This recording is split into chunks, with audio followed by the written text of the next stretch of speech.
Not even gonna lie, I've been slacking on making videos. Told myself last night, it's our 30-day video streak, doing one video a day, talking about crypto, NFTs, what project I'm in, news that I've been looking at. So let's get into it.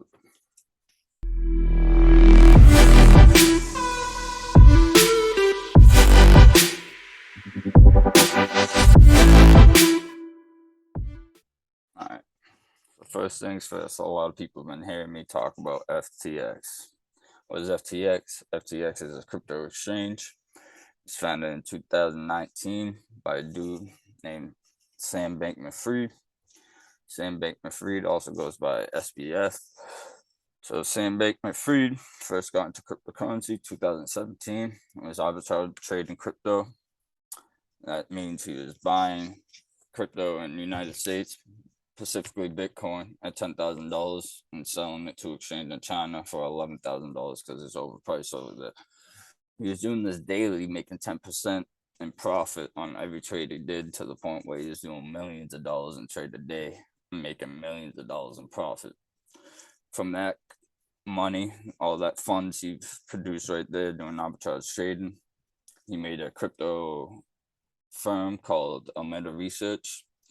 And after the success of Alameda Research, he made an exchange called FTX, and FTX started in 2019. So throughout 3 years, from 2019 to now 2022, FTX grew from being nothing to the second biggest exchange right behind Binance. Doing so, we'll get right here. What is the FTX handle? FTX creator and numerous celebrities who promoted his exchange were sued by the U.S. crypto investors who claimed they participated in misleading activities to offer FTX yield-bearing digital currency accounts. So last Friday was my birthday, and I found about everything going on from FTX the day after Saturday, November 12th. So, as far as I know, a lot of people found out he was sending users funds from FTX to his crypto firm called Alameda to basically do investments. Basically, they're gambling. So, long story short, he was stealing people's funds from FTX, sending it to Alameda, and people came out and was digging around. He was supposedly the biggest, most wealthiest, generous person out there. Like, this dude was in the top 100th richest people in the world last Monday with a net worth of 14 plus $billion. And throughout this past week, it dropped to zero. This dude lost all of his money. But basically, people found out he sent $10 billion of users' funds, $1 billion of users' funds from FTX to Alameda, and basically lost $8 billion that they say. And he tried to hit up. At first, he was saying this was all rumors, and basically saying his competitor was putting out this rumors to ruin his company. And they came out and basically said it was his competitor, basically Binance.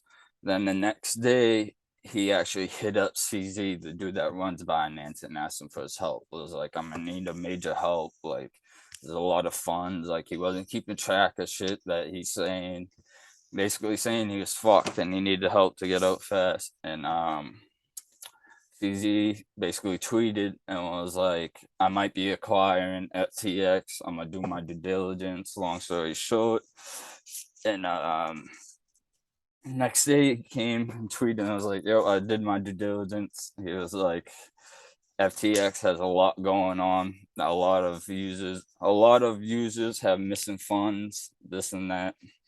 Next day, November 11th, on my birthday, Sam Bankman-Fried filed for bankruptcy on his crypto firm, Alameda Research, FTX, and FTX US.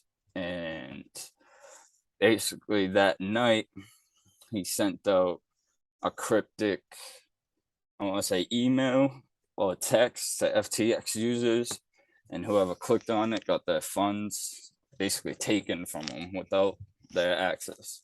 Okay.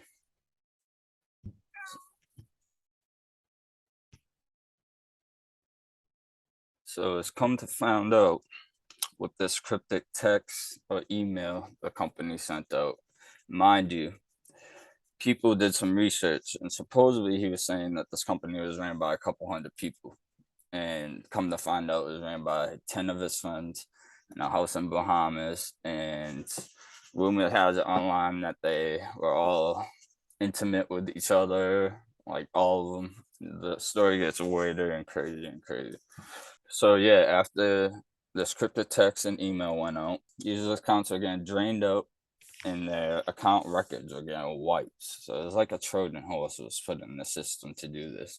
It was weird. It did it hours after the company went bankrupt. They end up stealing.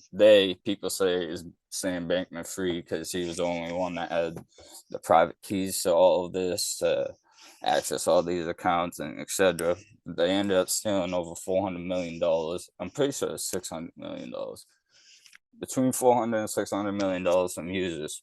And yeah, so it just keeps on getting crazy and crazy.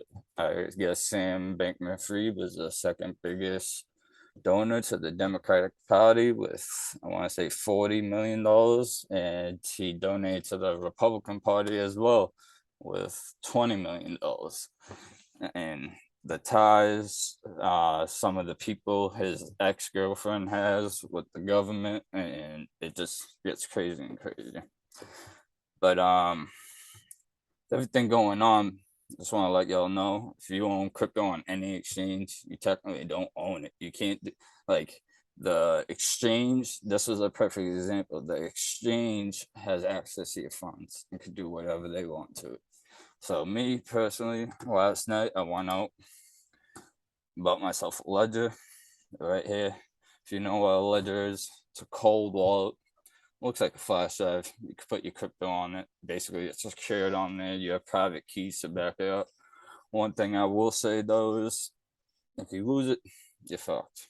Pretty much. Excuse my language.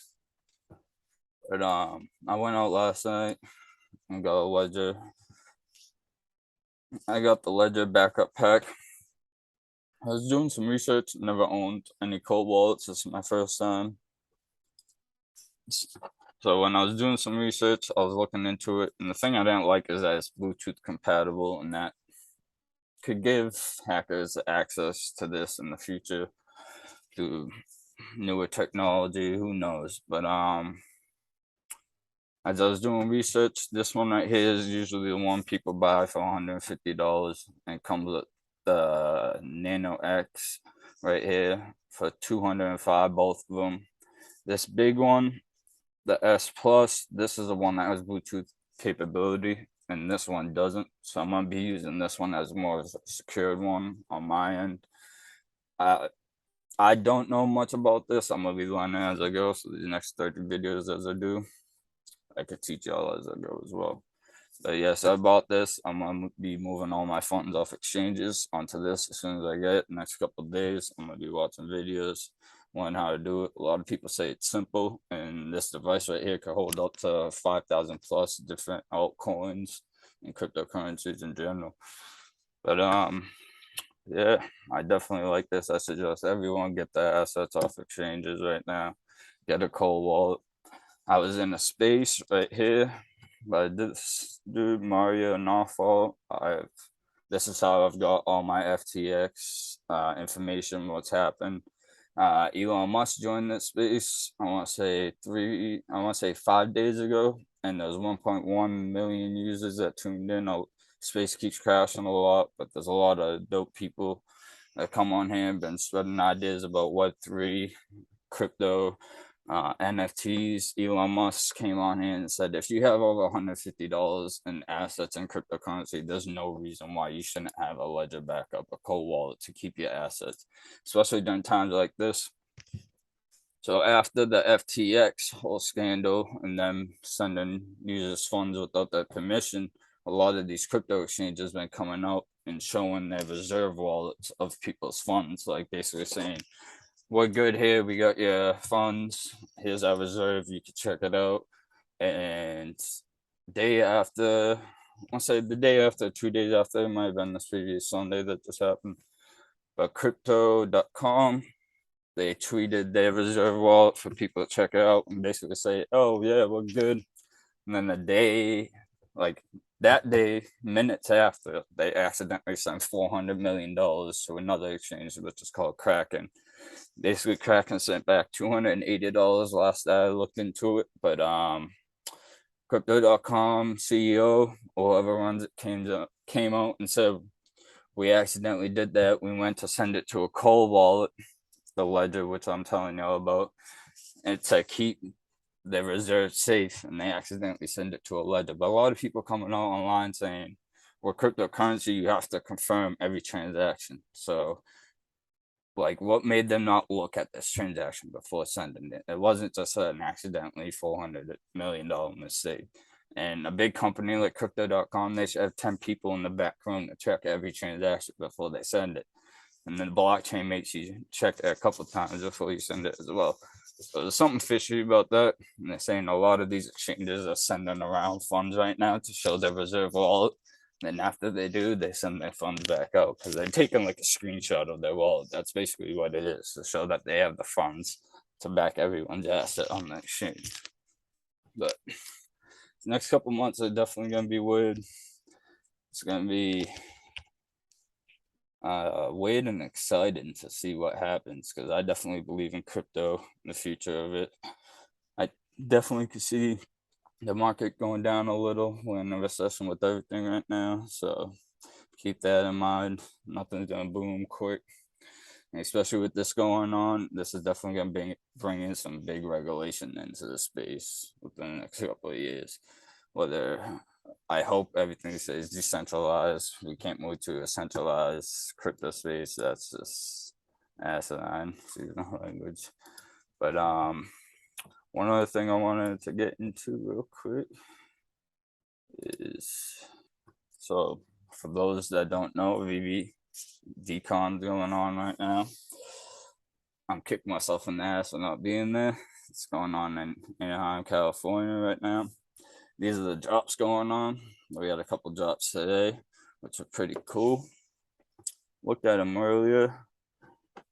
Jermaine Rogers drops, and these are posters. I just seen at Dcon they confirmed that we're gonna be getting frames for maybe all these posters and digital 2D assets on there. But I was looking at this list price 150, editions 150 with 110 shirts, assuming that VeVe is holding that 40, the first 40 for their platform to give out. But there's two of them. I really like this one.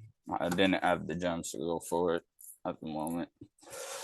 A lot of assets now. We're gonna go into that in the future. This is one little quick news that happened at Dcon last night. People were able to see the VeVeVerse demo through the Oculus. Pretty sure it was the Oculus. It looked like it. The VeVeVerse demo out of the world. That was amazing. It looked like outside of a vault. It snowed. It looked fun. There was also a fishes demo in it.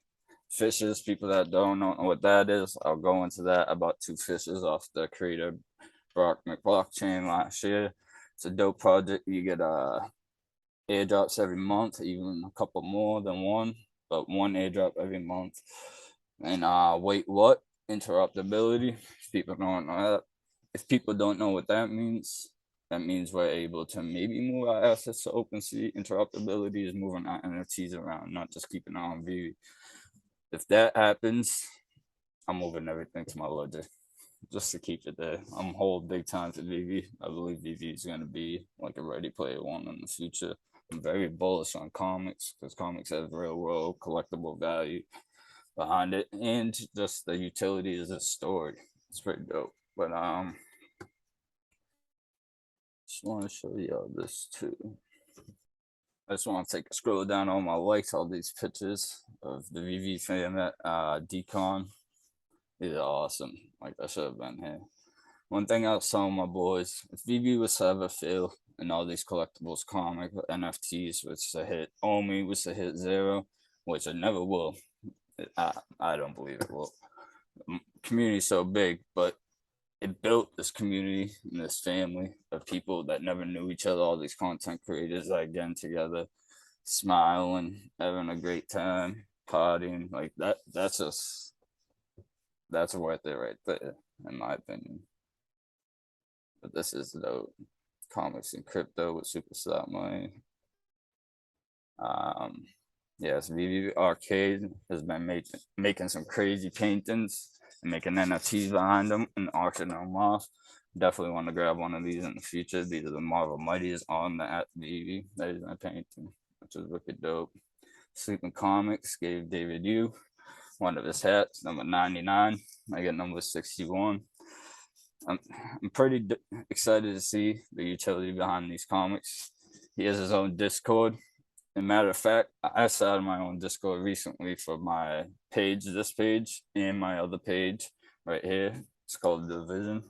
I appreciate if y'all could go give me a subscribe. I have a couple podcasts lined up for this year. My goal is to hit 2025 by the end of the year. I have 4 or 5 people lined up right now, but it's just working around everyone's schedule to get it lined up in the holiday season. But appreciate if everyone go hit that subscribe. And even on my channel, once I pass 50 subscribers on here, I can start going live, answering questions, all that. But yeah, this is number 1 out of 30. I'm gonna start going live, dropping a video every day. Just kind of talk about VeVe, NFTs, what's going on with crypto right now. Maybe show y'all how I moved my ledger or an example of how to do it and how all that works as I get mine in the mail in the next couple of days. But appreciate everyone that watched. I really do. Hit that subscribe.